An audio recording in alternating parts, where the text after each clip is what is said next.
Amen. Amen. Hallelujah. Ang lahat po ba pinagpala ng ating Panginoon?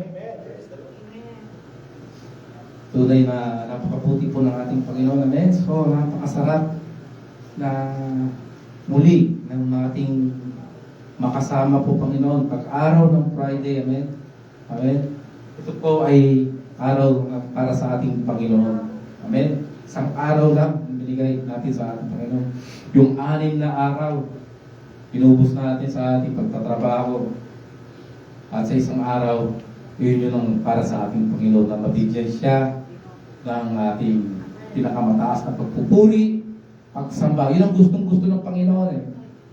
At natutuwa po ang ating Panginoon na nakikita niya yung mga anak niya na nagpupuri. Amen.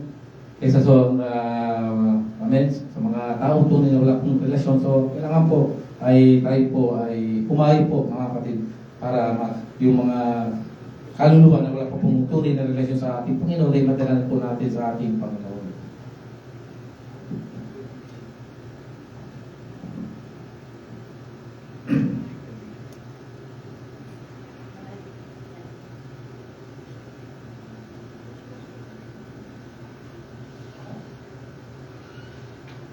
Amen. Ang mensahe po ng ating Panginoon ay matatagpuan po sa Jeremiah chapter 29 verse 11. Amen. Alam na alam po ng bawat isa po. At inanyaya ko po ang bawat isa na kayo po ay tumayo bilang paggalang sa salita ng ating Panginoon. Ating pong sabay-sabay na basahin po ang mensahe ng ating Panginoon. 1, 2, 3. For I know the Plans I for you, declares the Lord. Plans to prosper you, not to harm you. Plans to give you hope and a future. Sa Tagalog, sapagkat batid kong lubos ang mga plano ko para sa iyo. Mga planong hindi ninyo ikasasama, kundi para sa inyong ikabubuti. Ito'y mga planong magdudulot sa inyo ng kinabukasan punong-puno ng pag-asa. Amen, mga kakaupo na po ang lahat. So, ano na po, ay alam na po natin ang mga verse na ito. At alam ko, kalimitan, karamihan sa atin na ang verse na ito ay isa sa mga favorite. Amen, ng ating verse. So, gamit na gamit po ang verse na ito, Jeremiah chapter 29, verse 11. Alam niyo po na makikita natin yan, amen? Makikita natin sa mga map, amen? Sa t-shirt, amen? Sa mga poster, itong Jeremiah chapter 29. So talagang ito po ay gamit na gamit. Ito yung pangalawa lamang. Amen? Yung una, yung John 3:16. Pangalawa po itong Jeremiah chapter 29, verse 11. Amen. So, yun po, sabi po rito, for I know the plans I have for you, declares the Lord. Plans to prosper you and not to harm you. Plans to give you hope and a future. So, alam po na bawat isa sa atin ay napakaraming plano. Amen? Doon yata tayo yumaman sa mga plano. Amen? Simula siyempre, nang malaki pa lang tayo, marami na tayong plano sa buhay. Amen? Ako, plano ko sa buhay, ay simple lang. Gusto ko lang maging artista eh. Kaso, di na alam ni Lord eh. Kahit yata sa legal siya, di yata ako pa. So, marami tayong plano sa ating buhay. Amen? So, sino ba naman magkakala ako, nagplano lang dito na mag-abroad. Amen? Sa Saudi. So, di ko po alam na may magandang plano ang ating Panginoon. Ang plano ko lang, magtrabaho rito at kumita. Yun lang talaga. Kahit naman tayo lahat nung una di ba? Na pumunta tayo magtrabaho lang pero iba pala yung plano ng ating Panginoon. Amen? At iba ang plano ng ating Panginoon. Ngayon po, ako po ay narito po sa inyong harapan, sa kupulyan ng ating Panginoon, ay plano ng Panginoon na maghayag, magbahagi ng salita ng ating Panginoon. Amen? So ako, kung sa will ko lang, ayoko talaga. Elementary, high school, hindi ako papatayo sa pulpito, sa day. Pagkamat ako po, alam ko yung mga answer, ha? Pagka hindi ako tumataas ng kamay, hindi ako pagkatamang sabi ko, ano lang ako talagang takot, mahihain, gano'n. Talagang Hindi mo ko papatayo sa unahan. So, sa kapurihan ng ating Panginoon, amen. So, sa sarili ko lang, kalooban, hindi ko po talaga gusto na. Pero ako po'y sumusunod sa kalooban ng ating Panginoon. Ako po ay sumusunod doon sa plano ng ating Panginoon. Amen? So, muli, palakpakan po natin ang ating Panginoon. So, mga kapatid, hallelujah. So,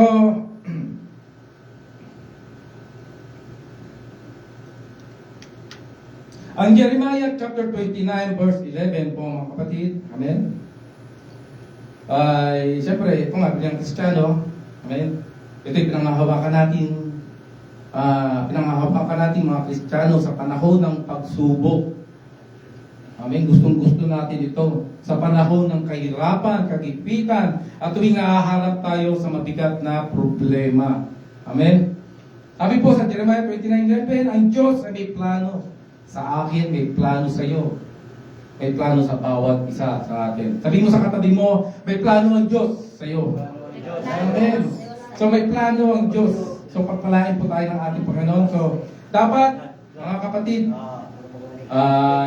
sorry. Okay, I will speak. Up. English, Tagalog, Arabic. Sure. Amen. Hallelujah. So mga kapatid, dapat huwag po tayong sumuko. Amen. Huwag po tayong sumuko habang nagtitiwala tayo sa Diyos. Amen. Kaya-kaya natin yan mga kapatid. Ano mang mga pinagdadaanan natin, ano mang mga kabigatan, kabiguan, depression. Amen. Bakit? Kasi nasa atin ang ating Panginoon. Pero, kung wala sa atin ang Panginoon, mga kapatid, amen, wala sa puso natin ang ating Panginoon, alam mo na, ang mangyayari sa atin, wala tayo dito, at ang isa pa, maaari sa sobrang kabigatan, wala nang yung problema natin ay walang solusyonan. Amen. Maaaring ang buhay natin, ang kitiri natin. Amen. Isa naalala ko yung anak ni Kuya Kim. Amen. Sa sobrang depression niya, hindi niya kinaya. Kinitil niya yung sarili niyang buhay. So napakabata niya pa, parang mawala. So yun. So mapalad tayo. At tayo'y pinagpala ng Diyos sapagkat sa kabila ng napakaraming kabuntok na problema, nandiyan yung Panginoon sa ating tabi. Palakpakan po natin ang ating Panginoon. Ayan. Ngunit mga kapatid, itong verse na ito, dapat bigyan po natin ng pansin. Amen? Yung pinaka-original na texto na ito. Kasi ang pinukot nila, ito lang verse na ito. Pero ating pong halukayan, amen? Yung pong ano po, kung kanino po pinatutungkol ito ng ating Panginoon. Amen? In this case, amen? Ang Lord ang nagsasalita sa pamamagitan ni Prophet Jeremiah. Doon po sa mga tao sa Judah. Amen? People of Judah na na-exile sa Babylon noong sa loob ng 70 years. Amen? Napakatagal po. Nung unang panahon, amen, may konting kwento muna tayo. Amen? Makinig muna kayo. Amen? Nandiyan pa kayo? Amen. Nung unang panahon, ang Israel ay nasa ilalim ng Ehipto. Amen? So after nila na masakop ng Ehipto, amen, si Pharaoh, ang Pharaoh noon ay si Necho. Okay? Sa Egypt. So, noong panahon na yun, naglaban si Necho at si Nebuchadnezzar. Mahirap bigkas. Nebuchadnezzar. Okay? Necho ay Nebuchadnezzar fighting. So, doon sa bandang Syria. Amen? Si Nebuchadnezzar, siya yung hari ng Babylon. Is the king of the Babylon, Nebuchadnezzar. So, naglaban si Necho, ayan, at si Nebuchadnezzar, at natalo sa labanan si Necho. Natalo ang Egypt, at ang mga Israel noon ay napailalim sa Babylonia, sa pamumuno ni Nebuchadnezzar. Okay po? At ang problema doon mga kapatid, ang Israel, alam naman po natin, nung unang araw pa ang mga Israel, talagang saksakan, ubod, titigas ng ulo. So, pero pinagpala ang bansang Israel, mga kapatid. So, noong pa man, ang mga Israel ay talagang matitigas ang ulo kasi nung mga time na yun, sisuway nila ang ating Panginoon. Amen. Gumagawa sila ng hindi nakakalugod sa ating Panginoon. Gumagawa sila ng sarili ng Panginoon. Yung mga karumal-dumal na hindi kaaya sa ating Panginoon. So, ginamit po ng Diyos ang Babylonia, amen, para sakupin at disiplinahin sila. So, after that, nagkaroon ng exile. Amen? Yung pagtatapon. Amen? So, yung unang batch na nasakop doon sa Israel ay in-exile doon sa may Babylon. First batch, pinadala roon. Amen? Yung mga buhay, yung mga pa. Second batch, pinadala rin doon sa Babylon. So, pinatapon ng mga Israel doon sa Babylonia, at yun po yung pinaka-teksto ng Jeremiah chapter 29:11 na sa ilalim ng 70 years na pailalim sa kapangyarihan sa pagkalipin ng bayan ng Israel. So, yun po, nang napatapon na sila sa Babylonia, siyempre, nandun na sila sa Babylonia, na matagal na sila, siyempre, ay nagtanong na sila sa kanilang sarili. Ano ba gagawin natin dito? Ano bang kalooban ng Panginoon dito? The Babylon's already, the Israel is already in the Babylon. So they are asking, what are we doing here? Sabi gano'n. Anong purpose ng ating Panginoon?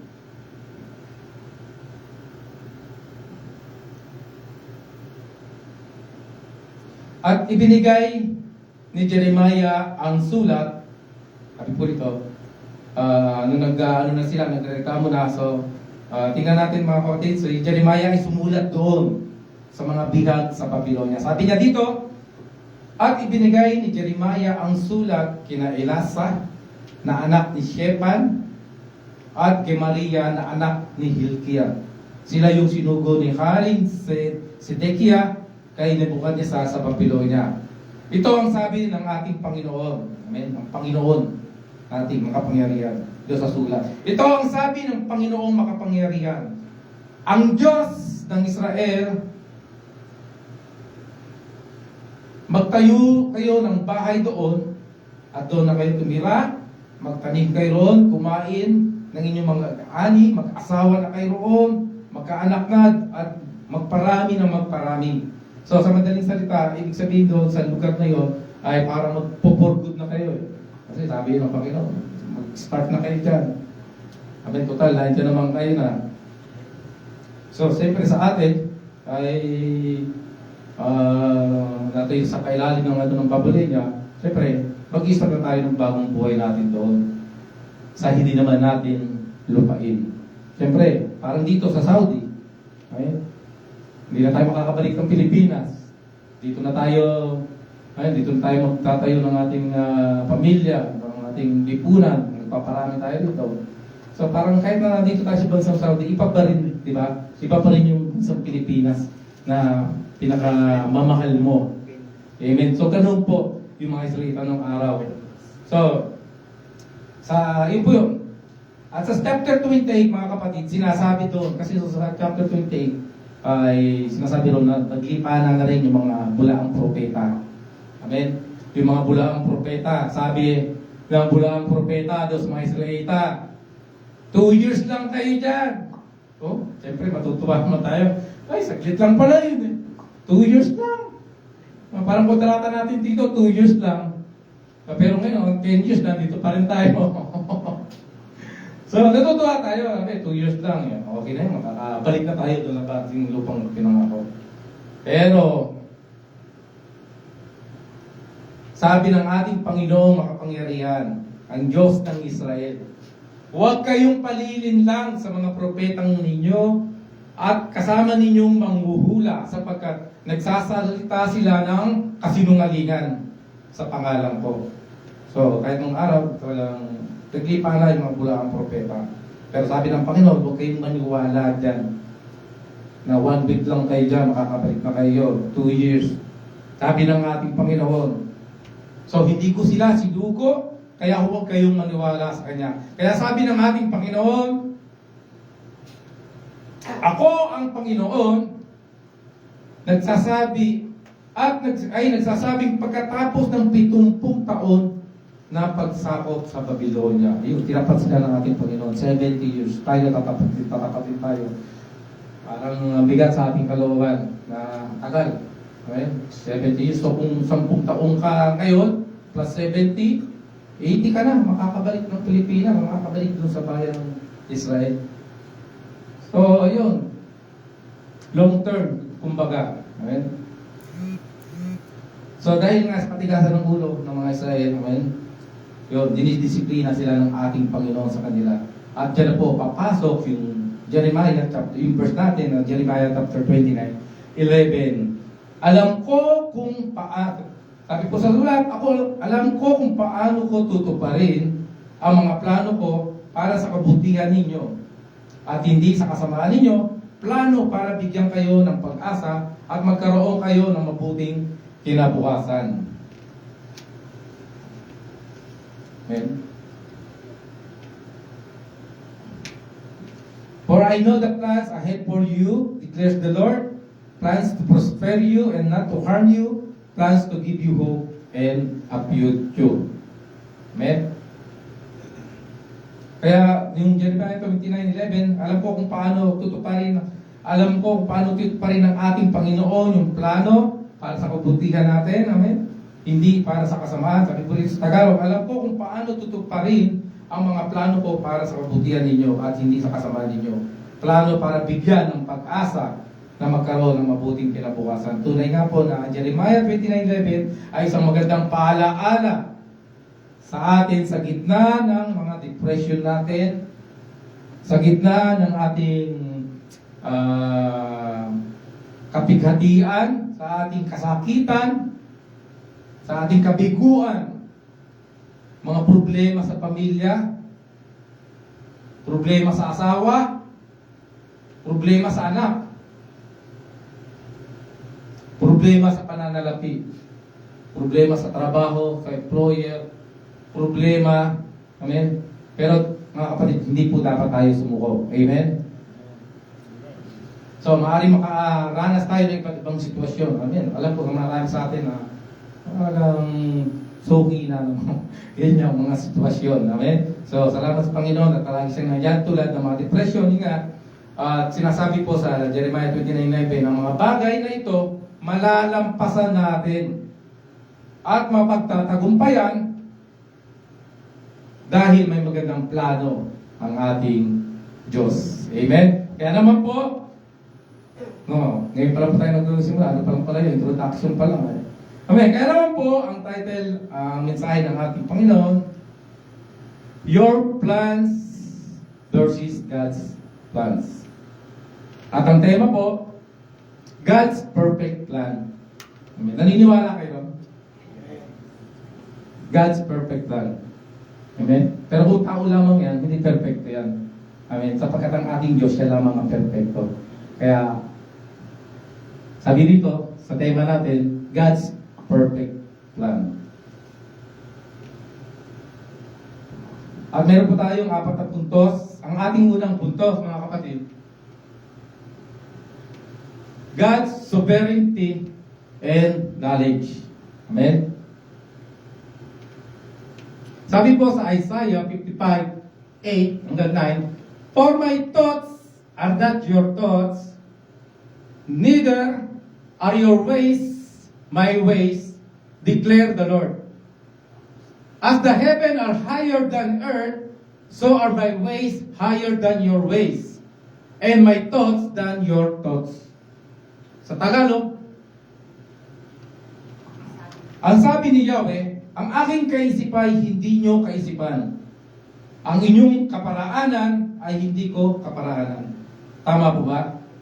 Kung ang paanong ang langit ay mas mataas kaysa sa lupa, aking aking kaparaanan ay higit kaysa sa inyong kaparaanan. Ang aking kaisipan ay hindi maabot na inyong kaisipan. Amen. Ibig pong sabihin, mga kapatid, ang ating Diyos ay mas mataas kaysa sa atin. Amen. So minsan, tao, iba na eh. Pinapapalitan, parang mas mataas pa siya sa ating Panginoon. So huwag po nating tularan. Amen. Huwag po nating tularan si Lucifer. Amen. Kasi siya yung ano ng ating Panginoon. Mas gusto niya higitan pa ang ating Panginoon. Kaya ginawa ng Panginoon ay pinatapon siya. Amen. So, ang kanyang kaisipan at ang mga daan ay mas mataas kaysa sa atin. Siya lang nakakaalam kung anong mas makakabuti sa atin. So, totoo po yan mga kapatid. Amen. Kung ano po ang nakakabuti para sa atin, para mga magulang. Amen. Alam po natin kung anong mas makakabuti sa ating mga anak. Amen. Amen. Tuturuan po ba natin ang ating mga anak na magkakaw? Tuturuan po ba natin ang ating mga anak na gumawa ng masama? Siyempre, hindi po mga kapatid. So, ganun po ang ating Panginoon na tayo po ay tuturuan po tayo ng isang mabuting bagay. Kaya naman, nakakaalam kung ano ang mas makakabuti sa atin sa mga plano natin. Kaya minsan, hindi po natin maintindihan yung mga nangyayari sa ating buhay. Kami, dumarating talaga yung time na hindi talaga natin, gulong-gulo tayo sa ating buhay. Kung pagkapuno-puno tayo ng problema. So dapat magtiwala tayo sa kanyang karunungan. Amen. Sabi po rito, ang ating Panginoon, siya yung may kaalaman, kapangyarihan. Amen. Siya lang ang kaming nakakaalam ng lahat ng bagay. Amen. Simula nang tayo ay pagkasilang pa lang, kahit na pitos pa lang tayo sa loob dyan, alam na ng ating Panginoon kung sino ka, kung ano ka, at kung ano magiging mo, mga plano mo. Alam na alam ng ating Panginoon yan. Amen? Dapat magtiwala tayo sa kanyang karunungan at magpasakop sa kanyang mga plano. Hindi po sa ating mga plano. Kaya, sa pagpaplano natin, humingi tayo ng wisdom sa ating Panginoon. Huwag po tayo minsan na magpadala sa ating emosyon. Amen? Kasi minsan, ang emosyon, nadadala tayo.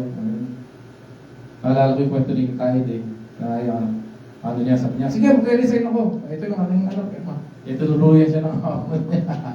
O ngayon, iiyak-iyak. So, kasi nga, ang nalaman niya termination, na himasmasan siya, doon pala siya natauhan na, mali pala, kung tadala ako sa aking emotion. So, humingi tayo ng wisdom sa pagdidesisyon. Sumangguni tayo sa Kanya sapagkat siya lang ang mas nakakaalam ng lahat. Amen? Huwag sa ating mga kundi siya lang sa lahat ng bagay na makakabuti. So, siya lang ang nakakaalam. Sino po dito? Yun nga, katulad ng pag-apply natin sa Saudi. Amen?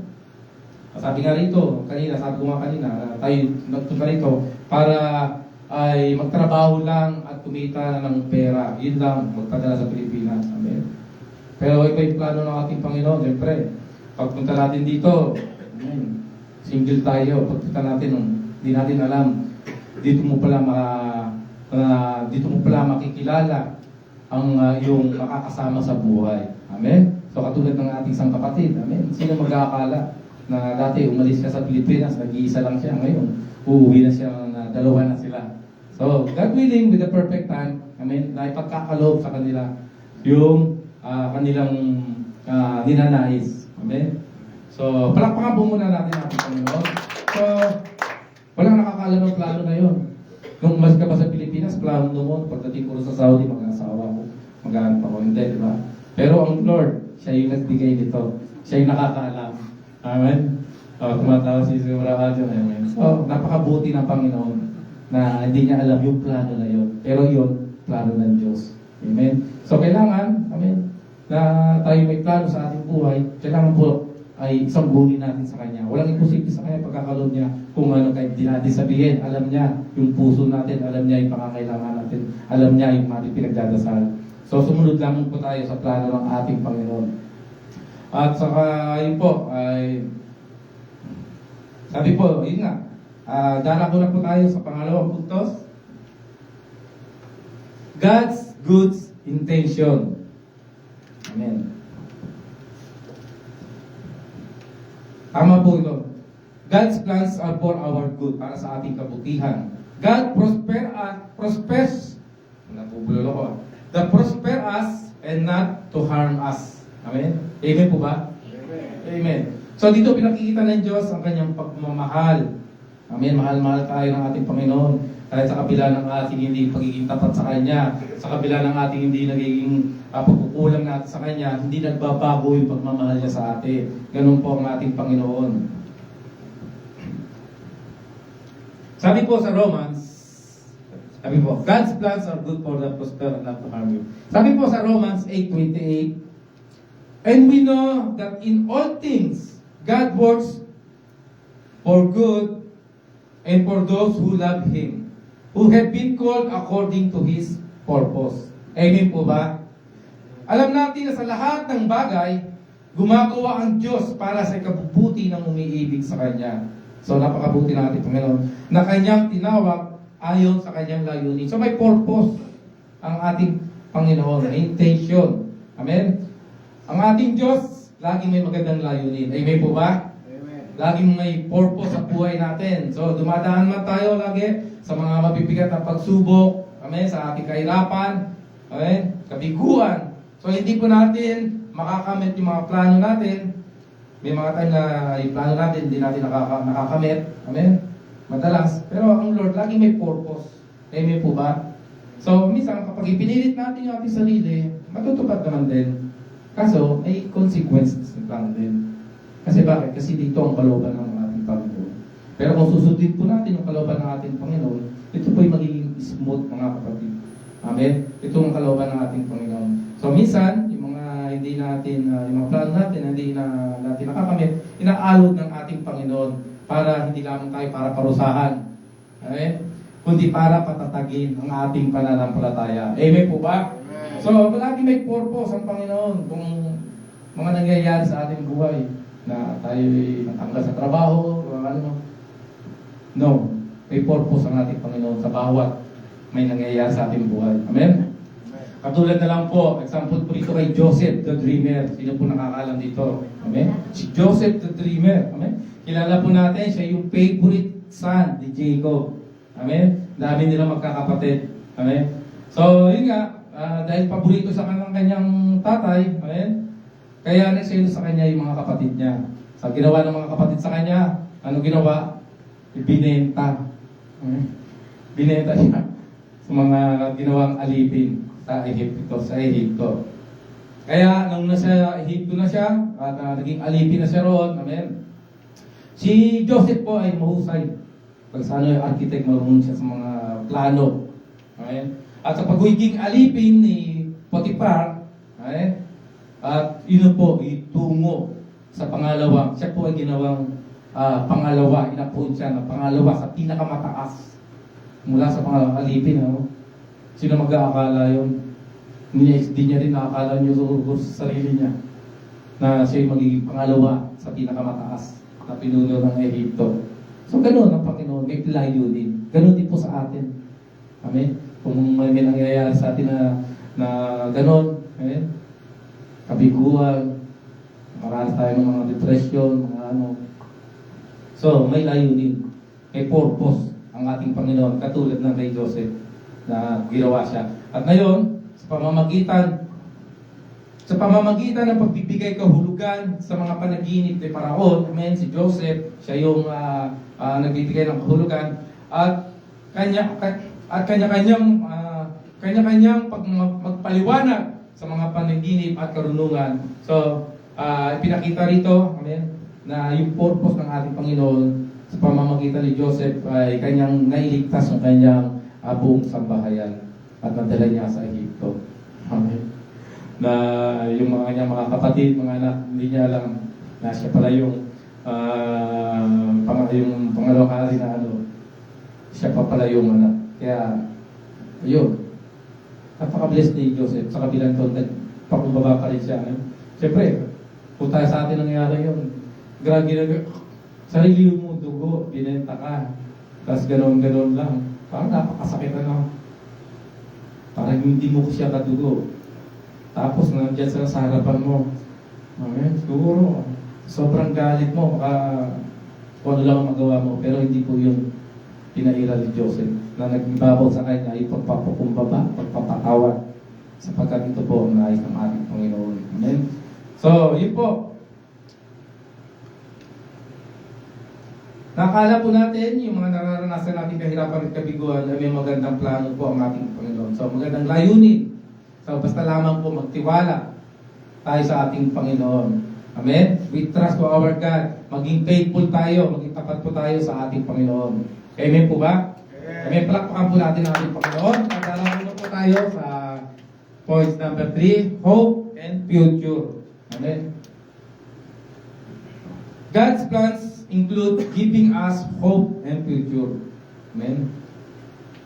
Ina-encourage tayo. Amen. This encourage us to trust in Him. Trust in God. Amen. Even when circumstances seems difficult.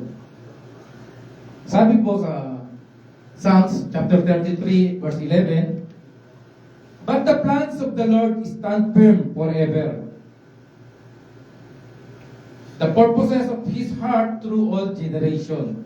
Amen. Ngunit ang mga plano ng Panginoon ay mananatili magpakailanman.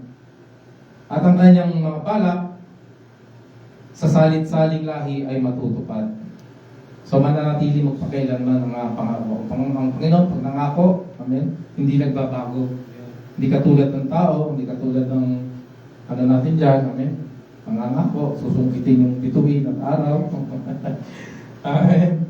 So, dami yung pinangangako. Amen. Ang tao naman, talagang ganyan. Pero ang Diyos natin, pag nangako, tinutupad niya. Amen? Amen po ba? Amen. So, yun po, ang plano po ng ating Panginoon sa bawat isa sa atin. Amen? So, ang isang halimbawa po ito si Abraham, mga kapatid. Amen? Si Abraham, siya itapat na likod ng ating Panginoon. Amen? At nag-promise ang Lord sa kanya. Amen? Ano yung promise sa kanya ng ating Panginoon? Na pararamihin ng ating Panginoon ang kanyang mga lahi na kasing dami ng bituin sa langit. Amen? So, natawa nila si Sarah. Bakit kasi nung mga time na yun, ugod-ugod na si Sarah, matanda na. Sabi ng Panginoon, pararamihin na kasing dami ng mga bituin. Amen? Matanda na ako. Hindi na ako mabubuntis. Amen? Sobrang tanda na. So, si Abraham hindi pa rin po nawala ng pag-asa. Amen? Abraham did not lose hope. Amen? Sapagkat siya'y nananampalataya at ititiwala siya doon sa makapangyarihang Diyos. Amen? Walang imposible. Diyos na may kontrol ng lahat ng bagay. Amen po ba? So, yun nga. Ang ginawa po ng ating Panginoon, tinupad po ng ating Panginoon yung pangako niya sa kanila na bibiyayaan sila ng anak. Amen? Mula sa isang anak, ito ay pinarami at hindi na mabilang na lahi ni Abraham. Kaya naman, tinawag si Abraham na Father of all nations. Amen? Mula sa isa hanggang sa naging buong nasyon na. Kaya kailangan po panghawakan po natin, mga kapatid, yung salita ng ating Panginoon. Huwag po tayo maging mawawala ng pag-asa. Amen? Tayo nawawala ng pag-asa lagi. Amen? Kaya mga problema, kung kani-kanino tayo tumatakbo, kung kani-kanino tayo mismo gumagawa ng kaparaanan. Ngayon, kapag wala na tayong pag-asa, amen, wala na tayong ma-resolve, wala na tayong masusolusyonan, sa Lord pa rin tayo lalapit sa Kanya pa rin. So, kailangan, ay sa Lord muna tayo lumapit sapagkat ng Panginoon, sabi niya, ay huwag mawala ng pag-asa. Sapagkat ang ating Panginoon, amen, pag nangako siya, tinutupad niya, katulad ng pangako niya kay Abraham. Amen. Huwag mawala ng pag-asa. Amen. Huwag tayong sumuko. Amen. Amen. Tao lamang tayo. Tayo'y talagang nakakaranas ng minsan puro-puro na. Nakakaranas ng subong-subo na tayo sa buhay, paulit-ulit na lang. Amen. Para bang wala ng pag-asa. Amen. Pero kung tutusin natin, tingnan po natin yung sitwasyon ng mga ibang tao. Mga tao sa lansangan na mas pinagpala pa tayo kaysa sa kanila. Tayo po ba? Yun ang ating iisipin sa ating mundo. At ang ating pong pang-apat na puntos, Trust in God's timing. Amen po ba? Amen. Ang ating Panginoon may perfect time. Our God has perfect time. Amen? So, itong context mo yung kapatid, Jeremiah 29 ay very important. Amen? So, sabi po sa Ecclesiastes chapter 3, verse 1, sabi po rito, there is a time for everything and a season for every activity under the heaven. Amen po ba? Na ang lahat ng bagay ay may panahon. Amen? Nasabi ni Kuya Kim, ang buhay ay weather lang. Amen? May panahon ang bawat isa. Amen? Sabi sa Ecclesiastes 3:1, ang may takdang panahon para sa lahat. At sa lahat ng mundo ito, at sa kanyang kapanahon, may kanya-kanyang oras. Amen. Meron po akong demonstrasyon, mga kapatid. Alam niyo yung puno. Amen. Maraming mga puno. Amen. Maraming mga puno ng prutas. Amen. May mga panahon. There is a season. There's a tree. Fruits. There's a season of mango. Amen. There's a season of strawberry, pineapple. So, may kanyang season. Amen. Pag lalo pa kay April, ayan, tagmangga yan. April, May, June, July. O July, parang 5 months lang yan eh. Kasi nakapagtrabaho ako dun sa FCIA, yun, 4 months lang. Yung mga prutas na mangga. Ang dami, panahon ng mangga. So, yun. So, sa mga prutas, panahon. Panahon ng mangga, panahon ng strawberry, ng orange. At meron din po, makikita po natin itong mga puno na ito, simula ng maliit, amen, ng tinanim. So, hindi sila pare-parehas, mga kapatid, pag tinanim. May mga puno, may mga halaman na mabagal lumago, mabagal tumubo. At meron namang puno, mga halaman, na mabilis lumago. Amen? Tulad na ng mga, tulad ng mga bamboo. Amen? Yan, ang bamboo. Pag isinusok mo sa lupa, parang ang tagal niyang tumubo, Pero pagka tumubo siya, sabay-sabay siya. Ang tayo, biglang taas makaganoon. So, iba-iba. Ay, may mabagal tumubo, may bibilis tumubo. So, yun po, mga kapatid. Ganon din po sa ating mga Kristiyano, mga kapatid. Iba-iba po ang season ng life natin. Amen po ba? Iba-iba yung timeline ng Lord sa atin. Hindi pare-parehas. Kaya dapat po, hindi natin kinukumpara yung ating sarili. Amen? Hindi natin kinukumpara yung progress natin sa progress ng iba. Kasi yun ang problema sa ating mga Kristiyano, problema sa atin na madalas nating laging kinukumpare yung ating sarili sa iba. Amen? Ito po yung gusto kong ipaintindi sa bawat sa mga kapatid. Kasi karamihan nga sa atin, amen? Doon sa sobrang nadi-discourage. Amen? Kasi patuloy na kinukumpara natin yung journey natin at sa journey ng ibang tao. So ayaw ng ating Panginoon yan. Amen? Kasi ang ating Panginoon, mga kapatid, He is very personal. Sabi po rito. Meron siyang plano sa bawat isa. Bawat isa sa atin. Iba-iba. Amen? Ganun din po sa ating Panginoon. Amen. Sabi po ng ating Panginoon, iba-ibang plano sa bawat isa natin. Sabi ng ating Panginoon, plano, His plan is to prosper us. His plan is to give us hope and future. So, iba po yung paggamit ng ating Panginoon sa atin. Iba-iba. Iba-iba yung pag-guide ng Lord sa atin. Amen? We have our own timetable. Sa mata ng puso ng ating Panginoon, kaya never na i-compare natin yung ating sarili. Yun ang mahirap sa atin eh. Lagi natin kino-compare yung ating sarili sa iba. Ano po ba kasi yung sinasabi comparison, mga kapatid? Amen? Ang nagagawa po ng comparison, mga kapatid, ito po ay nakakawala po ng joy sa atin. Kapag lagi natin kino-compare yung sarili natin Sa iba, pinagpala siya, buti pa siya. Ay, yun, nawawala yung joy sa ating sarili. Pag lagi natin kino-compare, buti pa siya. Maunlad na, ako, andito pa rin. Amen? Yun, yung nakakawala ng joy. Nawawala yung joy sa atin. Kasi imbis na tumingin tayo sa iba, amen? Kung tumingin tayo sa ating sarili, amen? Imbis na tumingin tayo doon sa relationship, amen? Doon sa journey na gusto ng ating Panginoon, amen? Nakatingin tayo sa journey ng ibang tao. Amen? Nakatingin ka sa journey ni brother, ni sister, nakatingin ka sa journey ng kaibigan mo, yung classmate mo, mautlat na, ikaw, nandiyan ka pa rin. Ito lang ang aking kayanan, ito lang ang aking naipundar, ito lang ang aking narating.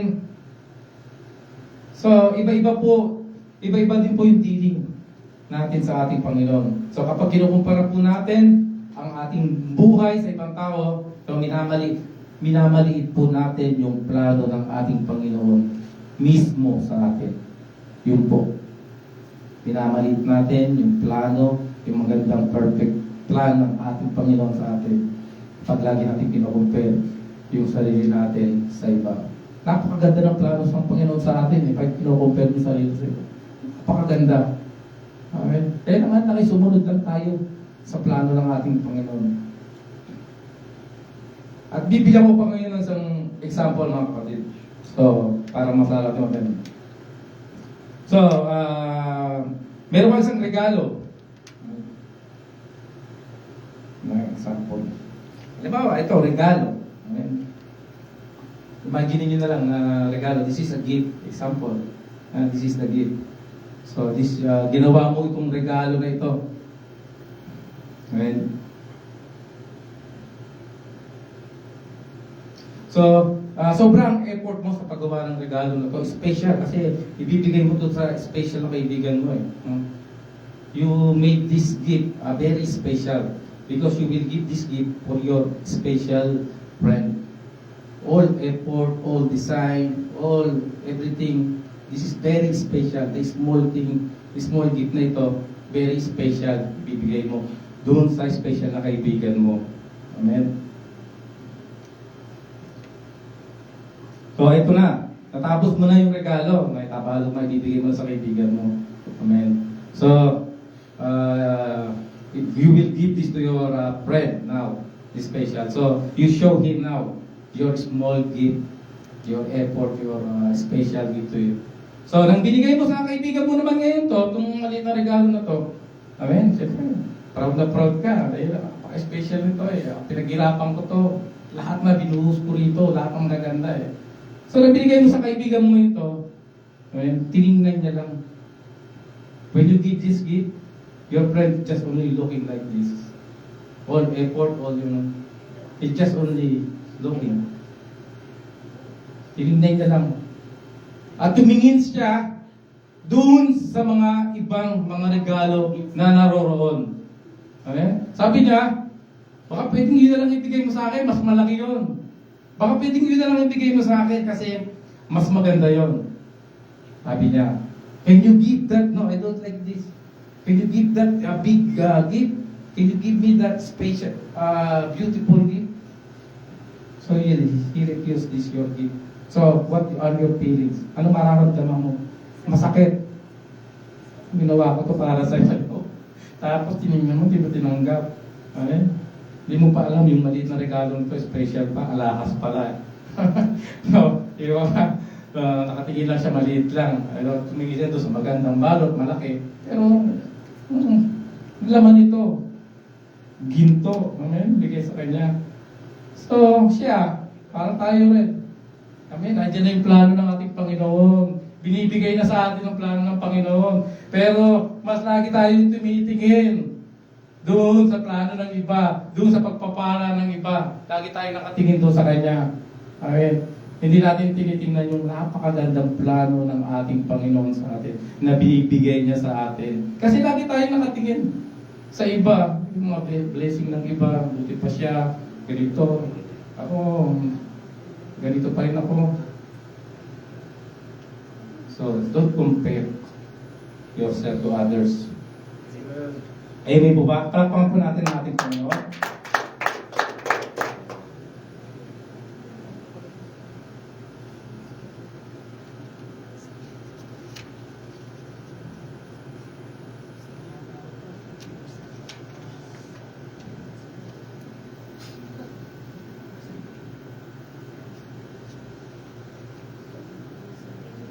Sabi po, it's the same that God's plans for our life. Parehas lang ng plano ng ating Panginoon. Piniprepare ni Lord yung isang plano sa ating buhay. It's very personal. Ikaw lang ang makakapag-enjoy dito, yung binibigay ng plano ng ating Panginoon. But sad thing, amen? So, is hindi nakahain sa atin yung regalo for the future sa atin. So, regalo na blessed life. Amen? Kaso, yun nga, palagi tayo nakatingin sa regalo ng iba. Kaya mga kapatid, ito po ay reminders po mga kapatid sa atin ng ating Panginoon. Amen? Una,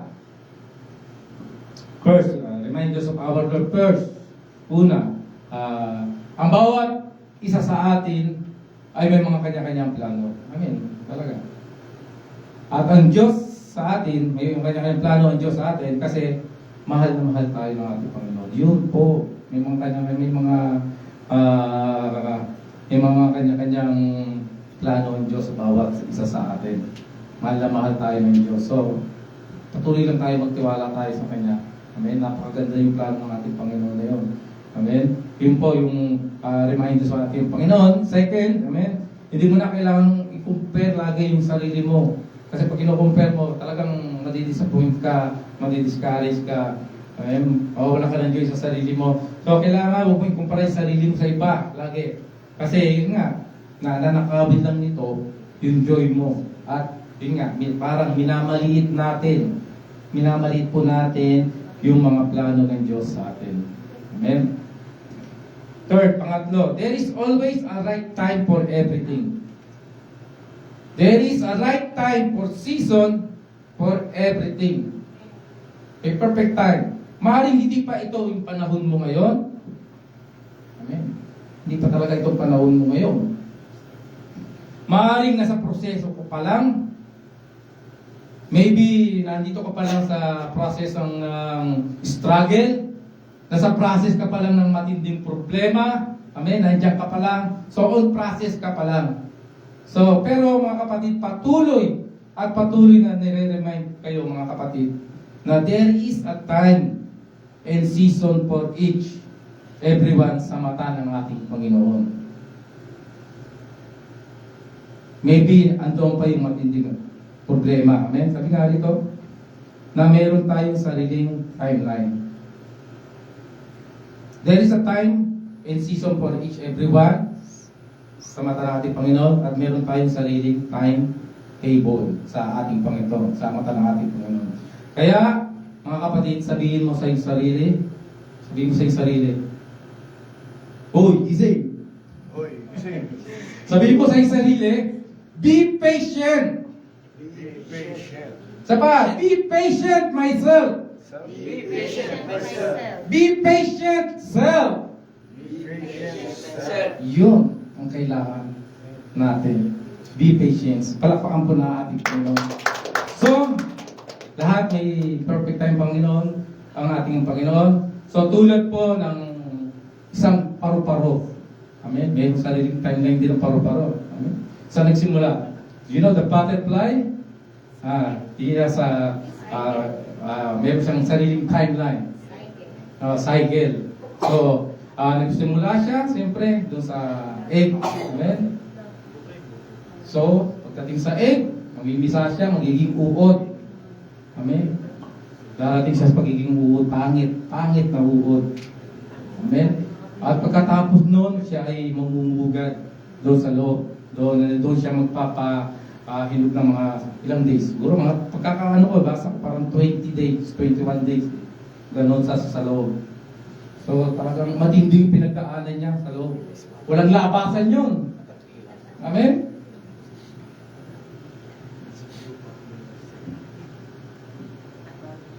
Hanggang sa dumating yung time na nag-transform na siya. Amen? At naging isang magandang kaakit-akit na butterfly na siya. Mula sa pangit, amen, naging buhot, hanggang sa dumating yung time na siya yung pinakamaganda at kaakit-akit na butterfly. So, ganun po ang bawat isa sa atin. May proseso. Hindi agad-agad natin makukuha yan. Amen? Kaya pag hiniling natin sa Lord, Lord, ito na, bigay mo. Kailangan dumaan tayo. Kailangan dumaan tayo. Sa may kanyang style. Kaya may pumapala po natin ang ating Panginoon. May gaganda pa pala tayo. Paro-paro. So, ganun din po. Huwag po tayo magmamadali, mga kapatid. No? May perfect time ang Lord. Huwag tayo magmamadali. Amen? Matuto tayo maghintay. Be patient. Sabi ng ating Panginoon. So, ang Panginoon, laging may tamang panahon na tinakda sa atin. Amen? Palakpakan po natin ang ating Panginoon. At tayo po ay naniyahan po na tayo po yumuko. Amen? At tayo ay magpasalamat at manalangin sa ating Panginoon. Hallelujah. Palakpakan po natin ang ating Panginoon. Lord, maraming salamat po, Panginoon, Lord God, sa iyong mensahe sa bawat isa sa amin. Lord, ang bawat isa sa amin ay mayroon kang perfect time, Panginoon. Lord, tulungan mo ang aking mga kapatid, ang aking mga, Lord, ang aking mga kapatid sa Sector C, Panginoon, Lord God. Lord, tulungan mo ang bawat isa. Ikaw ang nakakapatid ng kanilang mga pangangailangan.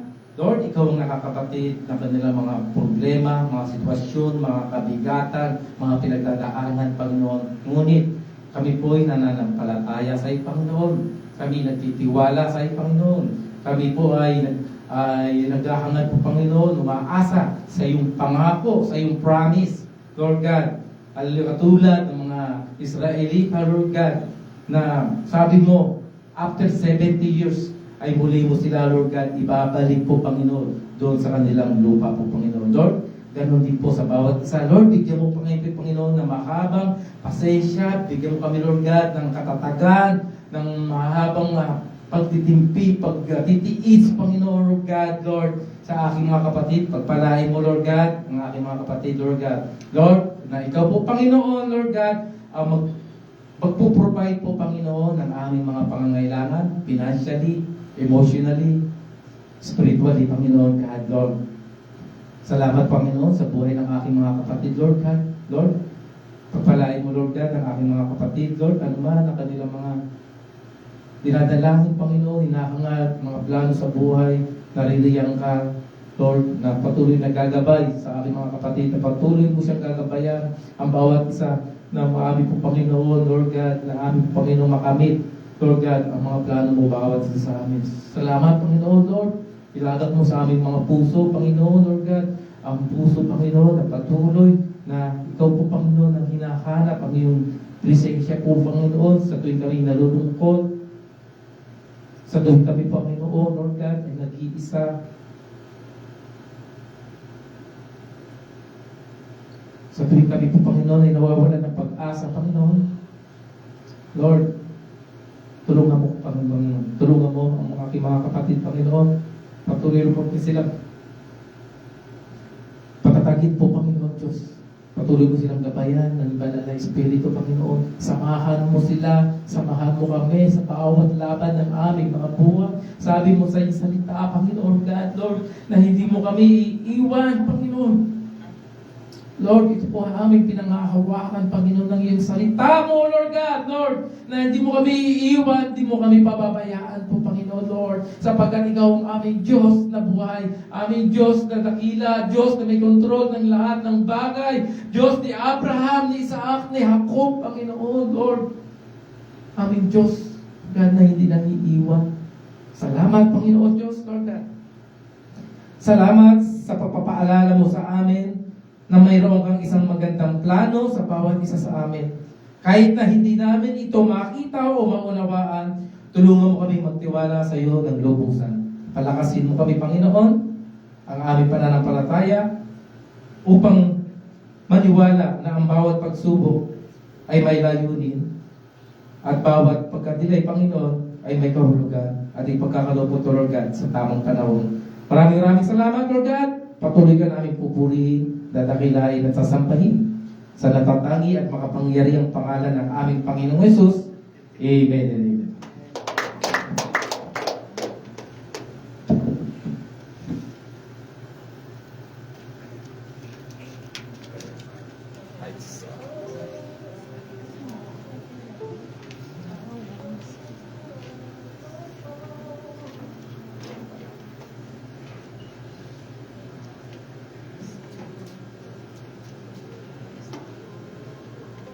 Amen.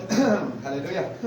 Tuloy nga po na pinagpala po tayo ng ating Panginoon sa mensahe po na hatid po ng ating Pastor Marvin. Salamat po sa kanyang buhay at salamat po sa salita ng ating Panginoon na ating pong napakinggan.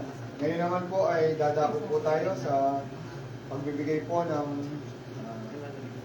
tithes and love offering sa ating Panginoon. Amen. So narinig po natin kanina, no, yung po mensahe niya, Panginoon ay Jeremiah 29:11. Lagi po natin itong naririnig, ano? Talagang napaka-pinagpala. Kung bibigyan natin ng malalim na pangunawa, ano, yung plano ng Panginoon sa atin, napakaganda. Yung para sa ikabubuti natin, hindi natin ikasasama. Sabi niya gano'n, for I know the plans for you, says the Lord of hosts. Plans to prosper you.